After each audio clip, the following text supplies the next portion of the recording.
So Anthropic recently announced more changes to their billing, more specifically around Claude-P and the Agent SDK.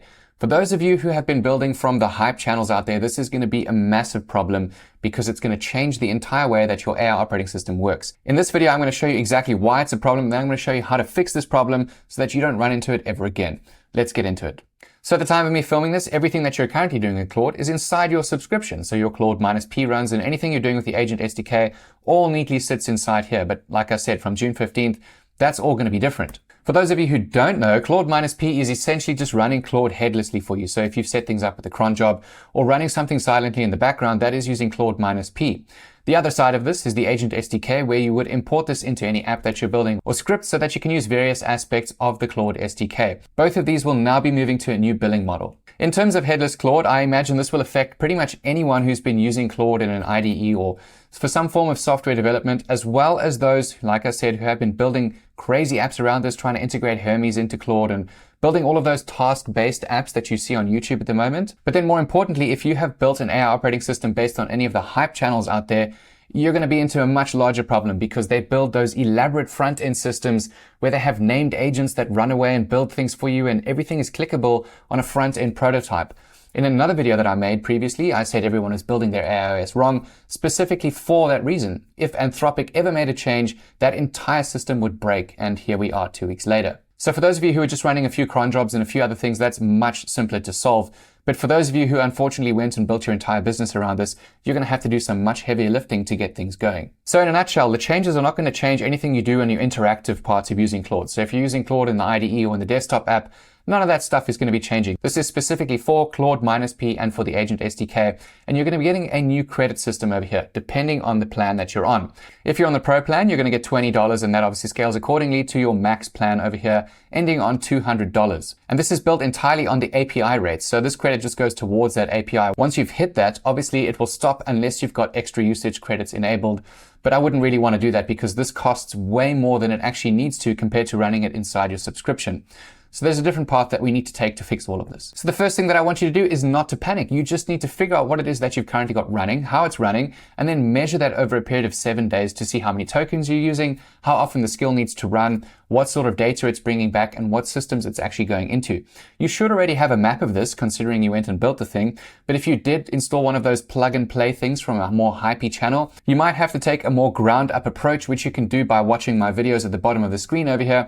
That'll show you exactly how to set this thing up from scratch the proper way. In terms of measuring how many tokens you're using and figuring out a whole bunch of other things inside your environment, I definitely recommend setting up observability. So I have an entire video again that I'll link below. It will set all of this up for you, including this pretty dashboard, so that you can see what skills are running in your environment, how long they run, and a whole bunch of other stuff related to context and security. All I'm doing here is reading the logs that are stored locally on my computer, so I'm not running any of that Claude-P stuff within this, unless we get down to this task board over here. But even when I filmed this video, I said people shouldn't be using this mission control task board because it's just unnecessarily wasting tokens. But back to the video, the whole point here is to measure exactly what is running. So if we had to go over to our activity or our skills tab, we would be able to see the cost per runs that we've had over the last 30 days based on the models that we've been using.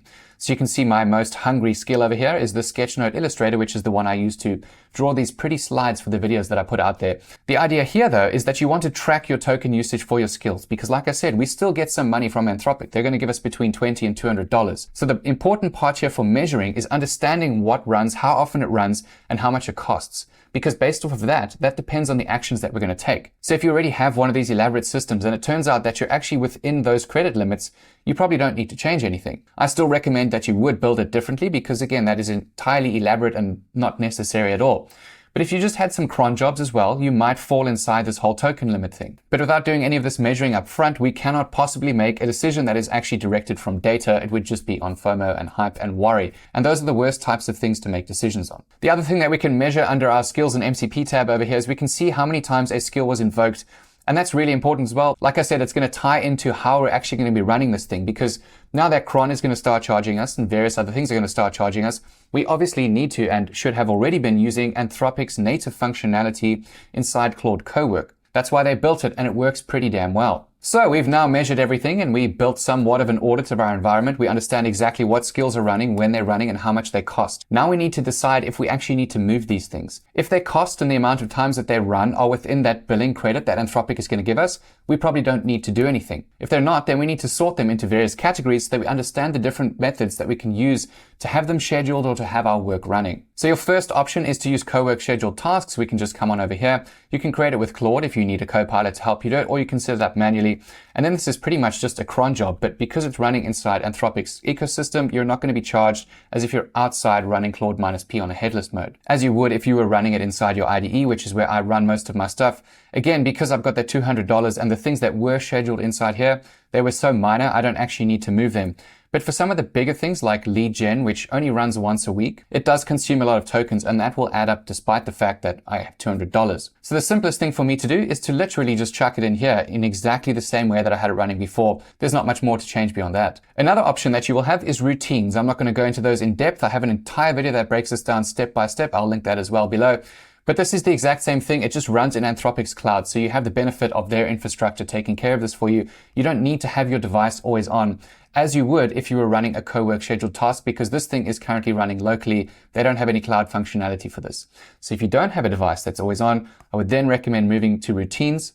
Something to note on routines though, depending on the size of your plan, again, you're going to have rate limits on that. I think it's between 5 up to 15. That will probably change as the product matures as well. Again, though, that is why it is so important to start with these first two steps over here, because when you have the actual data, you know where things can go.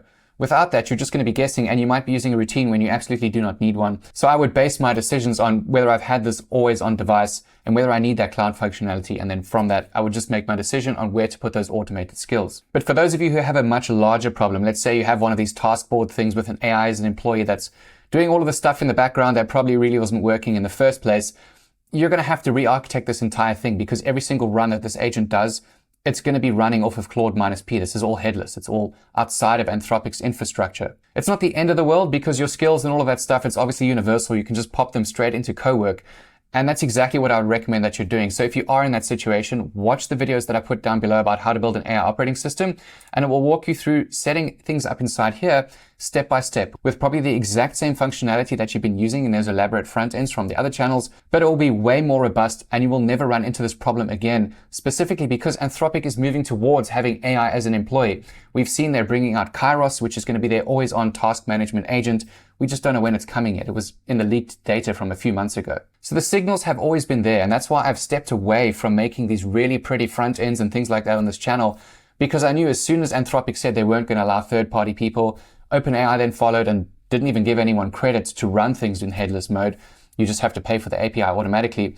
It was very clear that they're trying to lock everyone into their ecosystem. So if that doesn't sit well with you, then obviously you can go and use OpenClaw and you run an open source model or something like that. But really, Cowork is a great product. Even Codex is starting to turn out to be a great product. So you're not going to end up on the wrong path as long as you stick to the best practices that you should be doing, because in business, you want reliability, determinism, and you want to make sure that it's just doing the same thing that you're doing every day. For instance, if you have a business that is making sales, you don't need an AI employee to adapt on the fly and stuff like that. You just need to keep doing whatever you're doing and refine the skill over time alongside the agent, because there is never going to be an AI grader that can learn something without you, the human in the loop, deciding whether what it's actually outputting is good or not. The TLDR here is that you already know what should make your business successful. So if you've taken your standard operating procedures on how you get leads, on how you deliver success to clients, all you're doing is turning them into skills. So get really good at making skills and then just schedule them. Set them up inside Cowork or Code and have them stay in a robust infrastructure and build it that way. It's boring, but you will never run into problems like this as you would if you follow a hype-based custom approach that makes no business sense. I hope this short video was helpful. If you have any more comments, leave them down below. I will help you get through this if you need that. Otherwise, check out the videos on the screen now. They'll definitely help you on your journey. Or you can check out my community where we are helping business leaders achieve success with AI every single day. Thanks very much for watching.